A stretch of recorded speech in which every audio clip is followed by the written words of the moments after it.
नमस्कार, आप देख रहे हैं आज तक अभी तक न्यूज। आइए डालते हैं एक नजर आज की खबर पर भी। बड़ी खबर, कुनारगढ़ पंचायत में अविश्वास प्रस्ताव की बैठक स्थगित। ग्राम पंचायत कुनारगढ़ के सरपंच अनिल जोशी के खिलाफ लाए गए अविश्वास प्रस्ताव पर शुक्रवार को होने वाला मतदान अंतिम समय में टल गया। पंचायत भवन में आयोजित विशेष सम्मेलन में अपेक्षित संख्या में पंच उपस्थित नहीं होने के कारण अविश्वास प्रस्ताव पर कोई निर्णय नहीं हो सका। सूत्रों के अनुसार पंचायत के कुल 20 पंचों में से केवल 4 पंच ही बैठक में पहुंचे, जबकि शेष सदस्य अनुपस्थित रहे। इससे पंचायत की राजनीति में कई सवाल खड़े हो गए हैं। ग्रामीणों के बीच भी इस घटनाक्रम को लेकर चर्चाओं का माहौल बना हुआ है। विभागीय अधिकारी राजस्व पामगढ़ द्वारा जारी आदेश के अनुसार सरपंच के विरुद्ध अविश्वास प्रस्ताव पर विचार के 29 मई 2026 को बैठक निर्धारित की गई थी, लेकिन प्रशासनिक कारणों एवं संबंधित अधिकारी के आकस्मिक अवकाश के चलते बैठक को स्थगित कर दिया गया। अब नई तिथि को घोषणा अलग से की जाएगी। राजनीतिक जानकारों का मानना है कि पंचायत की आगामी बैठक में स्थिति और अधिक रोचक हो सकती है। अब सभी की निगाहें प्रशासन द्वारा घोषित अगली तारीख और उस दिन होने वाली राजनीतिक गतिविधियों पर टिकी हैं। नमस्कार, मैं सुमन कपूर, आज तक अधिकारी से। और अभी जो है हम सुनारगढ़ गांव में अभी उपस्थित हैं और हमने यहाँ पर देखा कि बहुत सारे जो है भीम आर्मी के लोग आए हुए हैं और यहाँ पर सरपंच भी हमारे साथ में है। और हमने सुना है कि यहाँ पर जो है सरपंच के ऊपर एक आरोप लगा है और उसके ऊपर जो है गांव के पंच लोग मिलकर जो है अविश्वास प्रस्ताव जो है उनके ऊपर लगाए हैं। तो आइए उसी के संदर्भ में जो है हम सरपंच से हम जानकारी लेंगे कि किस कारण से जो उनके ऊपर जो है अविश्वास प्रस्ताव लगा है और उसके आज चुनाव होना था, उसके विषय में क्या हो इसके विषय में। सरपंच साहब, मैं आपसे जानना चाहता हूँ कि जो आपके ऊपर अविश्वास प्रस्ताव लगा है उसके विषय में आपकी क्या प्रतिक्रिया है और क्यों लगा है, क्या आप जानकारी देंगे? सर्वप्रथम ये बताना चाहूँगा, मेरा नाम अनिल जोशी है। मैं ग्राम पंचायत कुनारगढ़ का नवनिर्वाचित युवा सरपंच हूँ। वर्तमान में हमारे गांव में अभी अविश्वास प्रस्ताव लगा हुआ है। आज 29 मई के डेट में अविश्वास प्रस्ताव लगा हुआ था और हमारे जो साथीगढ़ पंच हैं उनके द्वारा ऐसा किया गया था। मेरे ऊपर ऐसा आरोप लगाया गया था कि गांव के विकास में ध्यान नहीं दिया जा रहा है और भी कुछ ऐसी छोटी छोटी चीज़ें बात कही गई थी उनकी तरफ से। मैं बताना चाहूँगा कि न शासन के तरफ से भी साल भर से पंचायत को किसी भी पूरे छत्तीसगढ़ शासन के अंतर्गत, छत्तीसगढ़ प्रदेश के अंतर्गत किसी भी ग्राम पंचायत को कोई भी विकास निधि 15-16 वित्त से कोई राशि जारी नहीं की गई थी। ऐसा हमारे माननीय मुख्यमंत्री OP चौधरी साहब के द्वारा बयान भी दिया गया था।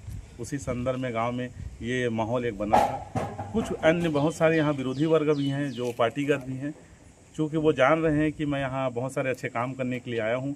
मेरे यहाँ पे 1 साल के दरमियान जबकि यहाँ पे किसी प्रकार की पंचायत राशि निधि नहीं दी गई थी, उसके बावजूद भी हमने ग्राम पंचायत के स्तर पे ऐसा प्रयास किया और हमारे गांव में 52 एकड़ का जो खैया तालाब बोलते हैं उसको सफाई किया गया। गांव में हमारे किसान बड़े बुजुर्गों के द्वारा शुरू में ये बोला गया कि हमारे फसल की सुरक्षा की जाए, तो यहाँ पर हमने अपने फसल सुरक्षा के लिए कांटा जाली तार का हमने व्यवस्था भी किया। इसके पश्चात हमारा गांव में एक ऐसा सड़क है जो लगभग 30-35 गांव को कनेक्टिविटी करता है, जिसके संदर्भ में वो 12 से 14 साल तक वो काफ़ी कमर भर तक का और कई जगह इतने बड़े बड़े गड्ढे थे कि उसमें पैदल चलना मुश्किल था। मेरे कार्यकाल में, साल भर के कार्यकाल में उसको बहुत शानदार तरीके से रोड बनाया गया है। क्षेत्र में उसको लेकर के ज़बरदस्त हर्षोल्लास है, हर स्तर पे उसको लेकर के सम्मान है। गाँव में जब हम यहाँ पे दौरे पे निकलते हैं तो गांव में गांव की जनता के द्वारा एक अलग ही उत्साह जुनून देखने को मिलता है और हर किसी का मेरे ऊपर बहुत आशीर्वाद है। माता धूपनिंदाई भी हमारे गांव में विराजी हुई हैं, उनका आशीर्वाद है।